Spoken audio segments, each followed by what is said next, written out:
"Granddaughter, why don't you show Grandpa what you got there?" asked Harold to his granddaughter. It was the old man's anniversary. He was 75 years old, and everything would have been fine. Except the old man's hearing was completely lost. Harold was very upset. He understood that the years of his youth were long gone, but he wanted to hear the sound of the wind and birds singing just one more time. He had many sounds in his memories, and the songs they sang in the village. The voice of the girl he loved, Margaret. Oh, how she sang. What love they had. He played the guitar and she would sing live without a microphone. What a voice. Margaret.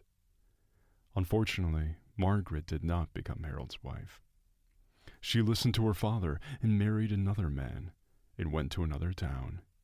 And he spitefully married her friend Sandra. Sandra was a grouchy one. She couldn't forgive him for having an affair with Margaret, and all her life she felt he loved her, so she grumbled.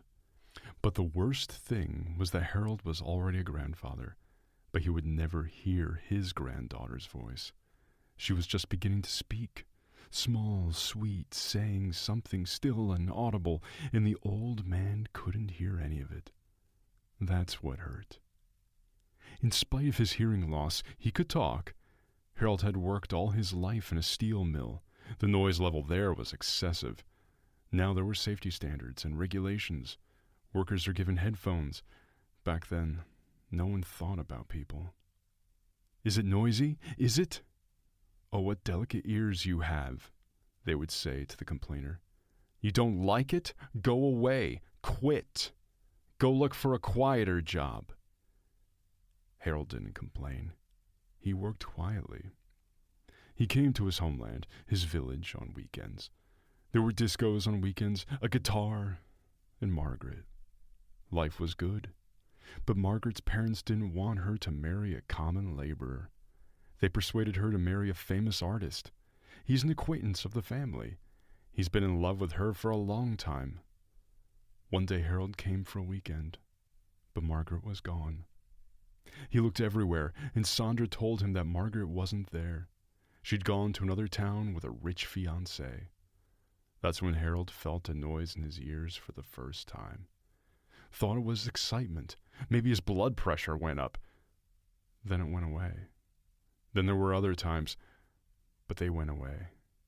But 3 years ago, Harold woke up in the morning and lost his hearing completely. He'd been to doctors, even healers.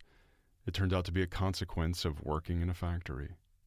Melissa was born when he had already been deaf for a year. Too bad Sandra hadn't seen him like that. She would have been glad. Grumble all you want, even at full voice. You can call him names, he won't hear you. Sandra had been dead a long time. Harold had only been retired for 5 years. They had a big fight back then. He started a new life of freedom. He wanted to travel the country, maybe see the world. She was putting all her money in a jar. Harold didn't count how much she had, but she had a lot of money saved up over her life. She could have bought a car, maybe even 2. But Sandra insisted. "No," she said. "We'll live like before." And then he said to her, "Let's get a divorce. You live your life the way you used to, and I'll go abroad. All my life I dreamed of going there, but give me half the money you've saved," the old man asked. He thought that it was only fair because he had been giving his wife all his wages all his life. He did not leave anything for himself, so he was entitled to at least half. And Sandra, how she shouted, how angry she got. "What are you up to? My son is studying, getting married, and the old man wanted money for a trip." Harold himself did not know that his son was getting married. No one told him, didn't introduce him to the bride. It hurt the old man's heart. So when he brought in money, he was respected. But when he retired, that was it. He wasn't needed. It wouldn't have been surprising if he hadn't been invited to the wedding. But if the son wanted to get married, let him get married. And what's the problem? Let him earn his own money for the wedding. When he married Sandra, He didn't ask his parents for anything. That's what our son did right, not to introduce you to his bride. How can I introduce you to anyone? You are reasoning according to forgotten traditions. How can he earn his own money if he's studying? You see, he's a student, his wife began to yell at Harold. Well, let him not marry. Let him wait until he learns and goes to work. Have you met his bride-to-be? Asked Harold. Yes, I have, replied Sandra sarcastically. It was a shame for Harold. Although he never drank alcohol, that time he went to a bar and got drunk out of grief. He didn't even remember how he got home, and Sandra decided to teach him a lesson. Her friends advised her that this was supposed to be a cure for drunkenness. At about 6 o'clock in the morning, she put a big pan on her husband's head and then hit it with a rolling pin. It rumbled like an earthquake. Harold thought he was going to lose his mind. After that, his hearing became much, much worse. Of course, he never told the doctors about it. And after that, Harold stopped talking to Sandra. Then she got cancer and died very quickly. She never had time to go to her son's wedding. Well, the money she had saved, Harold said, she still managed to take with her to the grave. Not literally, of course. That money was spent on her funeral. So it didn't go to her son for the wedding or to Harold for the trip. And the son ended up breaking up with the bride anyway. Wow, Harold thought. What fate. Almost like mine. Still, in some ways, children repeat the fate of their parents. He couldn't marry Margaret either. But the story's a little different. His son's fiancée didn't want to marry him herself. Harold's son broke up with that girl, and soon Rebecca showed up at their house. Nice girl, well-mannered, and respected Harold. She helped out around the house with everything, and she didn't ask for a rich wedding. She even made her own wedding dress. Rebecca, nice, quiet. But Harold saw his son suffer. He didn't like Rebecca, and that made Harold nervous every day, sorry for his son and his bride, and his hearing got worse and worse. A week before the birth, Rebecca suddenly turned to him in the kitchen and said, "Don't worry so much. I know everything. I know your son doesn't love me." "You mean, how do you know?" the old man wondered. "She calls him almost every day, and if I answer, she doesn't say anything.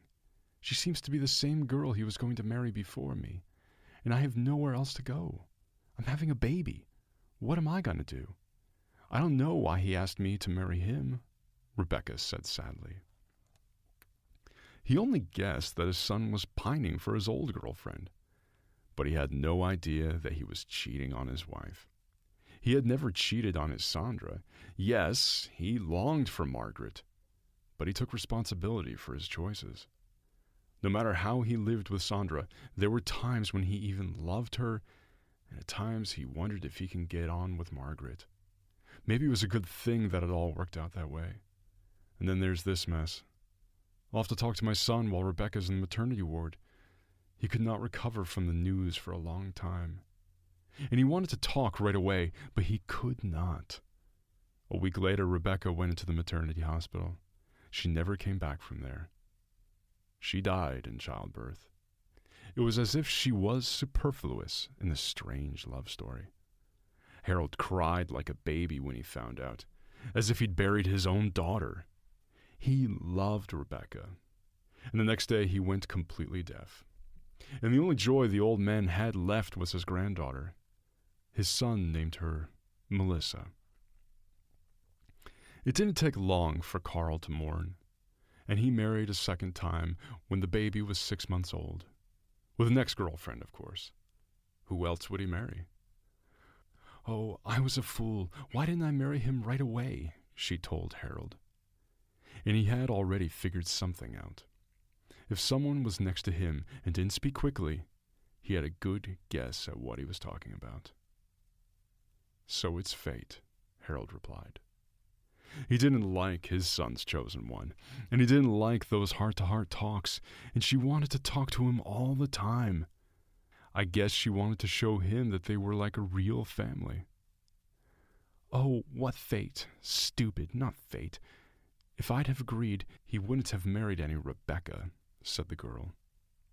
I wouldn't have had Rebecca. I wouldn't have had a granddaughter, said Harold, and squinted. He wondered how the stepmother felt about the girl. He could not understand the behavior of his son's new wife. When his son is at home, she plays with the girl, even kisses her. But when he is at work, she does not approach her. She only changes her clothes before he comes home, washes her up, and everything's fine as if... But the old man saw through it all. No, think about it. What about Melissa? You're all Melissa, Melissa. And by the way, I can have a baby too. But your son doesn't want to, said the girl. Then she smiled so broadly and added, He doesn't want me to spoil my figure. He said, Why do you want to have a baby? Here, there's a baby right here. She won't even know if you're her mother or someone else. Harold was shocked. How could that be? What is this mess? He just had to wait until Melissa was older. Then he would tell her all about her real mother, about Rebecca, who truly loved her. She loved her so much that she even put up with her husband's mistress for her. Time passed. Melissa grew, and the old man got in the way more and more. So one day the son decided to move out. That's enough, he said. It's time to start my own family. So why don't you leave Melissa with me? She's 3 years old now, Harold asked. Come on, Dad, you can't hear anything. And she can't really talk. She says something, and sometimes we don't understand it. What if she cries at night? You'll be asleep, my son objected. Maybe he was right. It was with great sadness that Grandpa let his granddaughter go. The old man was left alone and constantly worried about Melissa. How was she doing with her stepmother? If his son's wife had allowed herself to ignore the child in his absence, she would not have allowed herself any more serious things at home. And her granddaughter is small. Oh my God! And her granddaughter is small and still talks badly, and there is no one to complain. The big house was empty all at once. Harold spent the whole day going from corner to corner, from room to room. He didn't know what to do. In the deafness, can't even watch TV. And so bored was he of late that he began to think gloomy thoughts. Strangely enough, it wasn't Margaret he was pining for. He really missed Sandra. After all, they had lived together so many years, all their lives. They had a son and a granddaughter now. How was his Margaret's life? Harold didn't even know Margaret. What? Margaret was a mirage, a dream that never came true. He didn't even know if she was alive or not. With those thoughts in mind, Harold thought he would not live to see his 75th birthday. However, he did. The son and daughter-in-law came and moved the granddaughter in. They stand at the door, whisper something, and give the girl a box. They nudge her as if to go and give her a present. Melissa, granddaughter, show Grandpa what you have there. The old man held out his hands to his granddaughter and took the box. When the grandfather opened it, he didn't understand what was in it. There's some things in the box, a tube, and some kind of snail. So the son came over, took the box, adjusted something, and put it on the old man's ear. And he tucked the tube in his ear. Hear that, Dad? Can you hear that? Asked Carl. Keep your voice down. There's no need to shout in my ear, said Harold. It was a hearing aid. They tuned it up a little more, turned down the volume, and started getting ready for dinner, making a fuss. Everyone was happy that the hearing aid fit. It turned out that Melissa had been talking for a long time, not with such complicated phrases and words yet, but she could tell everything properly. The old man was relieved. Well then, everything is all right. After supper, the son and his wife went outside for some fresh air, and Melissa runs up to Grandpa and whispers in Grandpa's ear, right into his hearing aid. Grandpa, Grandpa. And I know that Monica, Daddy's wife, is not my birth mother. What are you saying? Who told you that? Asked Grandpa, and he is worried. That's what she said. She also said that she and Daddy were going to have a baby of their own, and she was going to give me to an orphanage. Just don't tell anyone, Grandpa. She'll kill me, the granddaughter whispered. "Of course, sweetheart. I won't say anything to anyone," said Grandpa, while he was panicking in his heart. What to do? A son and his wife came into the house. "What are you whispering about?" asked Monica, and she looked up with an angry look. "Dad, we have another surprise for you." "Do you hear good?" his son asked. All right, the old man said, and he thought to himself that he'd better not have heard what his granddaughter had told him. "And we're going to have a new addition to the family. We're expecting a baby. You'll have a second grandchild," Carl said. "Are you excited?" "Oh, I'm very glad." Grandpa tried to smile, and then added, "Would Melissa be better off staying with me for a while then?" "Come on, we can handle it. Everybody does." "Are we any worse?" said Monica, and then she suddenly changed her face and shouted, "Melissa, what's wrong with you?" Harold turned around and saw his granddaughter lying on the couch with her arms out to her sides and not breathing. Everyone ran in, called an ambulance, and the girl was taken away. Now that he had his hearing aid, the old man could talk on the phone. He called the hospital every 15 minutes. He was already being scolded there, but he still found out about his granddaughter's condition. "We did everything we could, but it was anaphylactic shock. The girl died," the grandfather was told, and even told the time of death. The old man almost dropped the phone. It couldn't be. It wasn't true. He couldn't believe it. Just now she was alive, especially after what the grandfather had said. So that's what it's all about. A frantic hunch flashed through Harold's mind. That bastard poisoned the baby, put something in her food in my house to divert suspicion from herself. Already allergies happened at Grandpa's anniversary party. What else could a child get? Of course, this was Monica's way of getting rid of her unneeded stepdaughter. "Daddy, don't be crazy. What are you talking about? Can't you see I don't have time for your tricks right now? My wife loved Melissa like her own daughter," the son shouted at his father. Carl became seriously angry. It was the first time he had ever allowed himself to talk to his father like that. The old man left. When Harold arrived at the funeral, the casket was already closed. The farewell had taken place earlier, and here at the cemetery they decided not to open the coffin, so as not to torment themselves with the sight of a dead child. Grandfather went to the small lid of the little coffin. He put his arms around it and pressed his cheek against it. The old man pretended to cry and bid farewell to his granddaughter, while he himself listened inside the coffin. "Well, granddaughter, come on, girl. This is our last chance. At least breathe or sneeze," the old man literally begged in a whisper. He pressed against the coffin with his new hearing aid.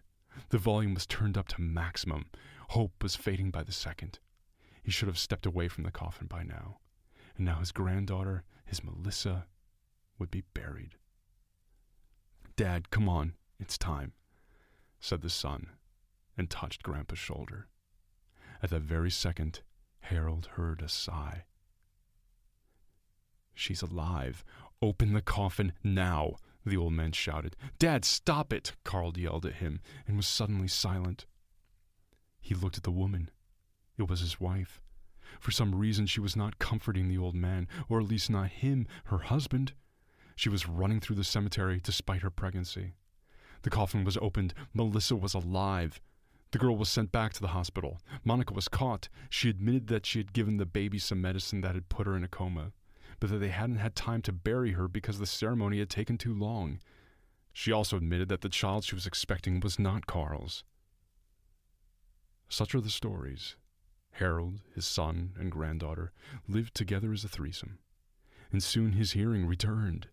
It was as if he'd been missing on purpose to get a hearing aid. Thanks to him, he could hear his granddaughter's breathing.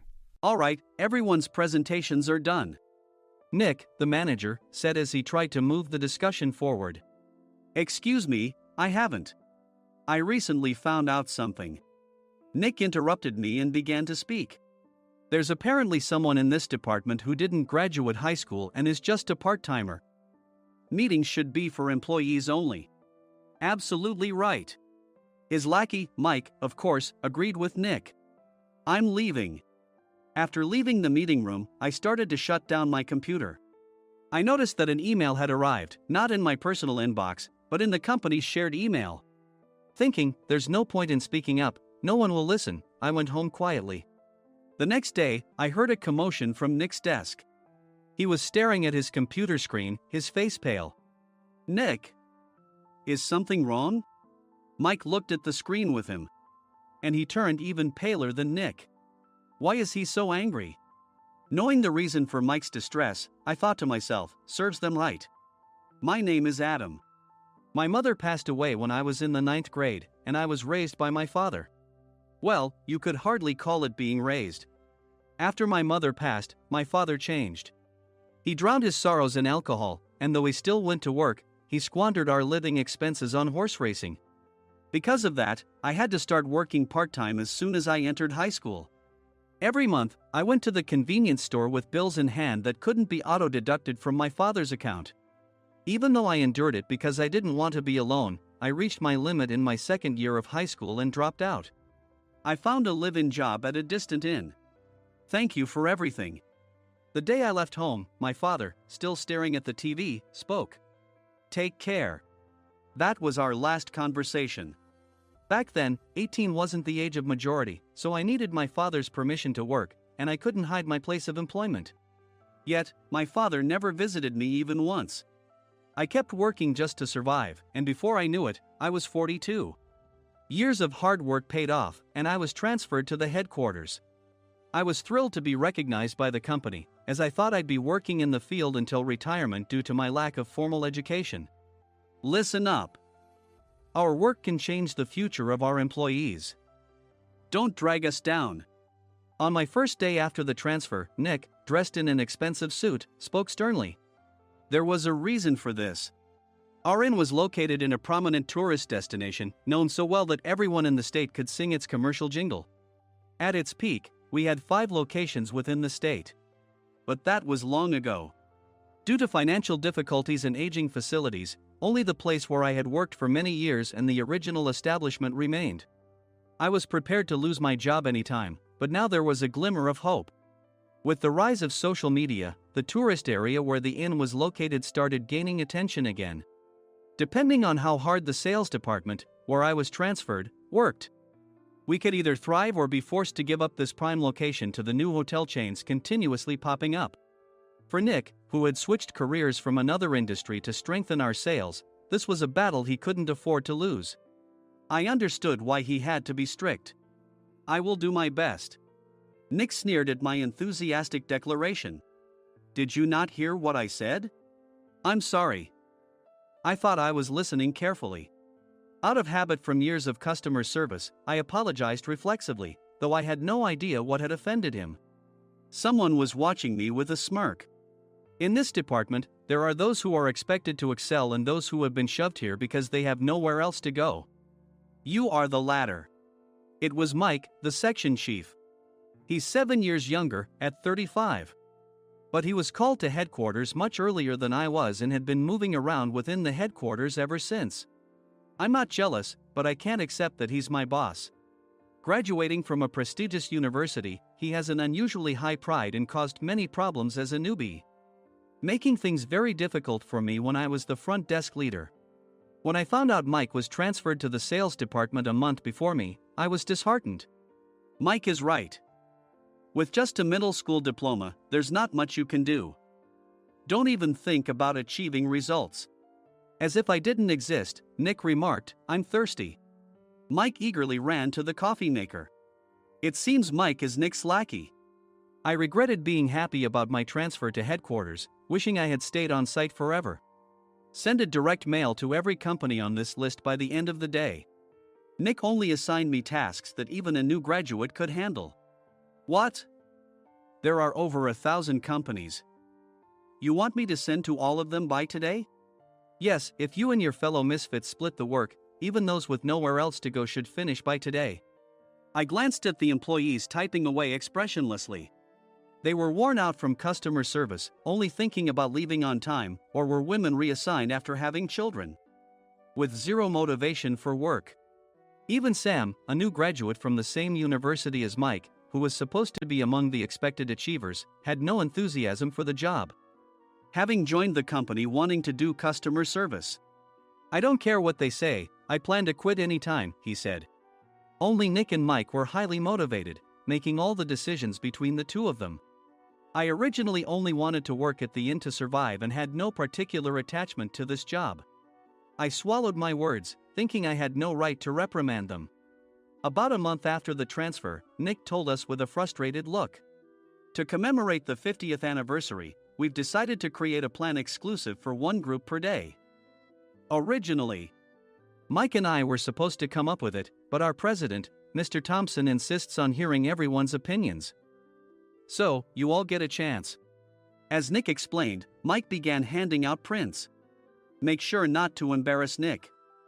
If your ideas are half-baked, you'll have to redo them. It seemed that they had printed his handwritten notes by Mr. Thompson, which included several questions and a section for free responses. It made sense why Nick had to seek our input, given that all responses had to be submitted to Mr. Thompson. We were given a week to think about it, and a meeting was scheduled to compile our ideas. My plan is to let guests enjoy both the old and modern America. Nick began the presentations. Guests would watch a master confectioner at a nearby traditional sweet shop make sweets in front of them. The welcome drink would be premium tea in a bottle. Nick's plan was certainly attractive. After his presentation, Nick called on us to present in the order we were seated. Just as I stood up for my turn. All right, everyone's presentations are done. Excuse me, I haven't. I recently found out something. Nick interrupted me. There's someone in this department who didn't graduate high school and is just a part-timer. He was likely talking about me. I joined the company as a part-timer and was made a full-time employee when I turned 20. That was 20 years ago, so Nick and Mike probably had no chance to know until recently. Meetings should be for employees only. Absolutely right. After that, Nick kept creating opportunities to solicit everyone's opinions, purposefully excluding me from speaking. The meeting unexpectedly heated up and went past the scheduled end time. A few people asked to leave, and the discussion continued with the remaining few. Still here? Normally, you'd leave in that situation. Though I had no attachment to the job initially, hearing kind words from customers made me want to make them happier. For someone like me, with nowhere to go, the inn was my home and customer service was my life. I felt pathetic about my current self. I'm leaving. I left the conference room and started shutting down my computer. I noticed an email had arrived, not in my personal inbox, but in the company's shared email. Thinking no one would listen to what I had to say anyway, I quietly went home. The next day, while preparing the DM as instructed, I heard a commotion from Nick's desk. In his haste to stand up, he hit his knee on the desk. He stared at his computer screen, his face pale. Nick! What's wrong? Mike, thinking he should be the first to rush over, approached Nick while still wearing his coat. He peered at the screen with Nick. And he turned even paler than Nick. Why is he so angry? Who is responsible for this company? Nick, more irritated than ever, asked, and Mike answered without checking. Probably Sam. Sam wasn't there because he was attending a morning training session for new hires. Nick gave up on getting angry and returned his gaze to the screen. They were looking at an email that arrived right after the end of the working day yesterday. Apparently, no one, including me, had checked it before leaving. The email was from a large company that used us for their annual employee trips. The president and executives of that company also frequently used our services personally. President of the company, Mr. Mason himself, had declared that neither he nor his company would ever use our services again. Well, some companies cancel their employee trips or stop using our services due to financial struggles. Let's just move on. Mike kept wiping the sweat from his forehead with a handkerchief. Knowing why Mike was so agitated, I quietly watched their interaction. Do you know how much revenue we get from that company? We can find other guests to fill the rooms, but we'll lose the banquet costs, gift shop revenue, rental car fees, and more. Moreover, the gifts were supposed to be prepared by the traditional confectionery shop involved in Nick's proposed plan. If it's known that we incurred such a huge loss at this critical time, Nick's position in the company would be jeopardized. Nick took a deep breath, seemingly trying to calm himself. All right, Mike. Go to New York right now and apologize to Mr. Mason. What? You're coming with me, right? I have urgent work to do. I trust you, which is why I'm entrusting this to you. Please. Mike, believing Nick's sincerity, agreed with a determined look on his face, saying, "Yes. That's Nick for you." Even if Mike went to apologize, Nick would shift all the blame onto him if the client didn't change their mind. Well, it was Mike's fault to begin with, so it served him right. About 3 hours later, Sam answered a call from somewhere and repeatedly apologized, saying, "I'm very sorry." Everyone watched to see what was happening. After ending the call, he informed Nick with a weary tone. When Mike arrived at the client's company, he only made things worse, further infuriating Mr. Mason. He was demanding, "Get his boss here immediately." It was no wonder Sam was exhausted, dealing with such a call right after returning from training. "What is that idiot doing?" "All right, Adam, you're coming with me. If sacrificing Mike didn't work, then I must be next." Normally, I'd want to refuse at all costs, but I saw an opportunity in this situation. "If I can be of assistance, I'd be happy to join you." I obediently followed Nick, and we flew to New York. When we introduced ourselves at the reception, it became clear how serious the situation was, as the receptionist personally escorted us to the president's office. Angry voices leaked through the door, making both Nick and me uneasy. "Excuse me. I'm Nick, the supervisor. I understand my subordinate has caused you trouble, and I deeply apologize." Nick, with his experience in the corporate world, knew enough to offer an apology before excuses. However, his customer service skills left much to be desired. I sighed as I saw Mike trembling like a small dog in the corner of the room.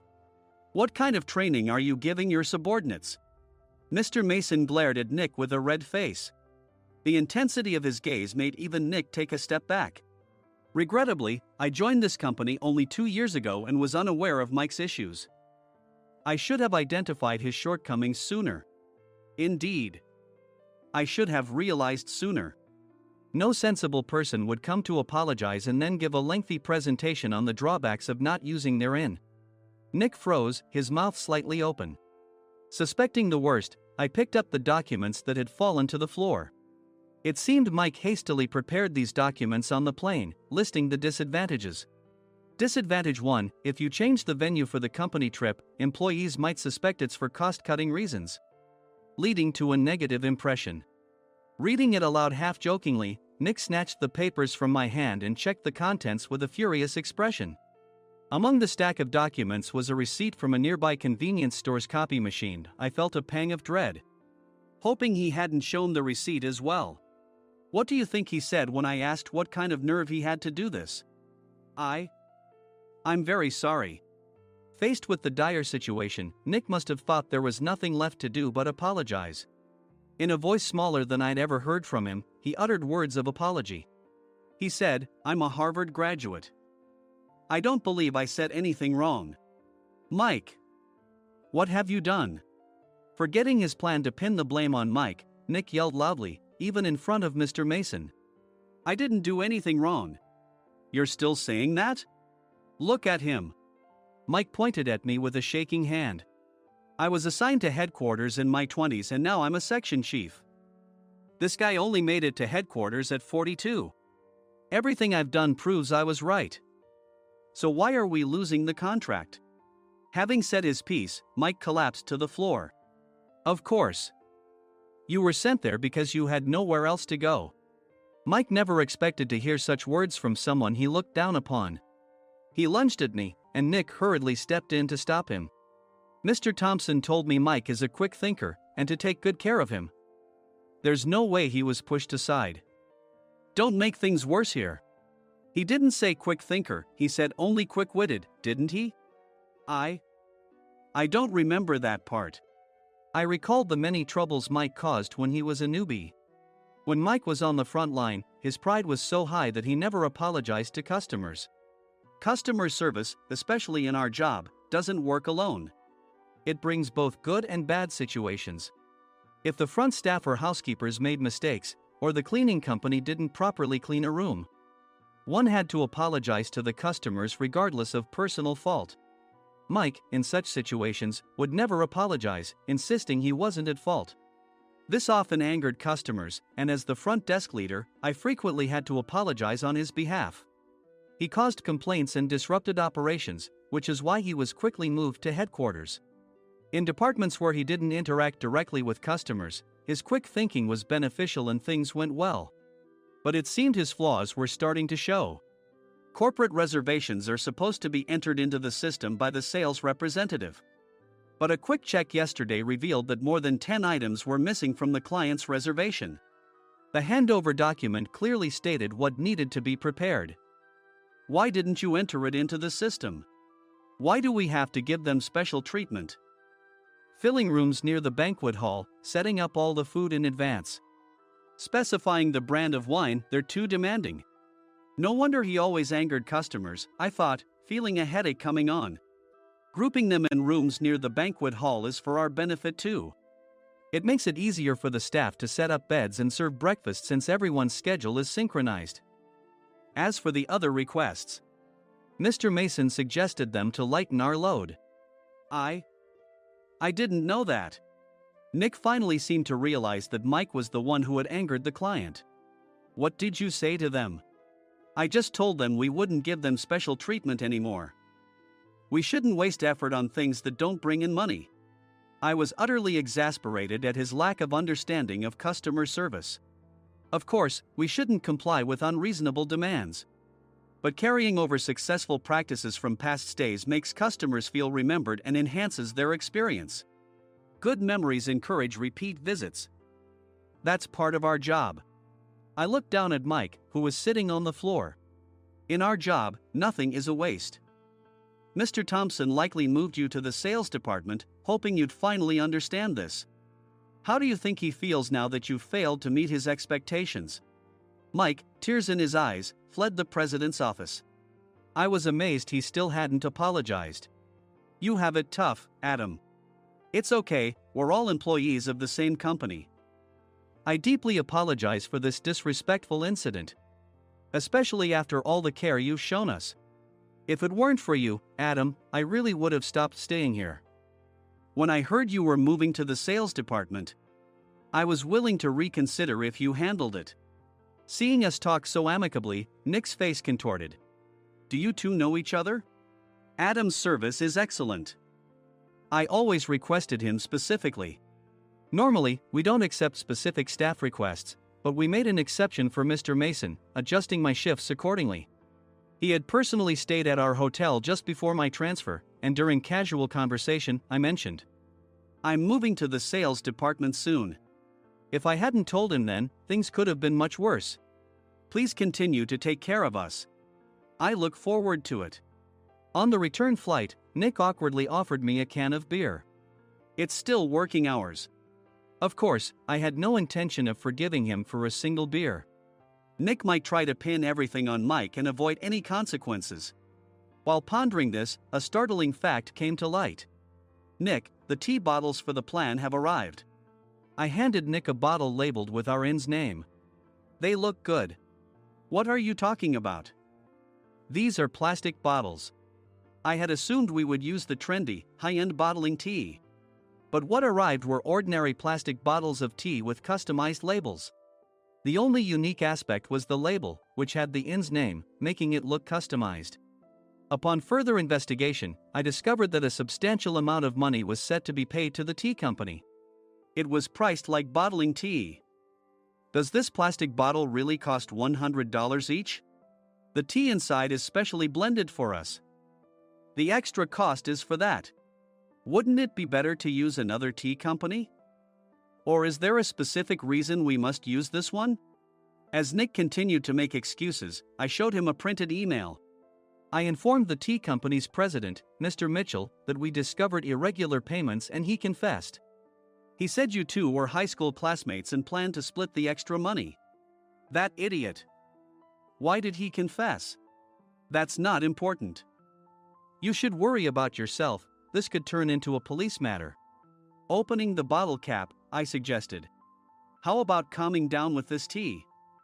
It supposedly has a relaxing effect. Nick drank the tea frantically. In the following days, decisions were made about their fates. Mike was reassigned to the General Affairs Department, with no chance of transfer or promotion, as per Mr. Thompson's orders. As for Nick, since the payment to the tea company hadn't yet been made, he narrowly avoided legal trouble. Instead, he was encouraged to leave the company, and to avoid further complications, Nick submitted his resignation. Rumor has it that connections between HR departments have made it difficult for him to find new employment. Even though it was good to have those two gone, something unexpected happened in the sales department. Everyone became motivated and united in refining the 50th anniversary plan. In the end, my plan was adopted. We collaborated with the Tourist Information Center to provide personalized guides. The plan, tailored to the number of guests, was truly special for the 50th anniversary. Hey, is Adam's family coming to stay? I immediately booked that special plan for my family. Sam noticed it on the reservation list and quickly picked up on it. Yes, I'm inviting my father. That's great. I might invite my parents too. I lacked the courage to face my father just as Adam. But here, with the confidence Mr. Mason praised, I felt ready. The 50th anniversary plan was a perfect opportunity to reconnect with my father. I hoped to bring back the days when we could laugh together as we once did.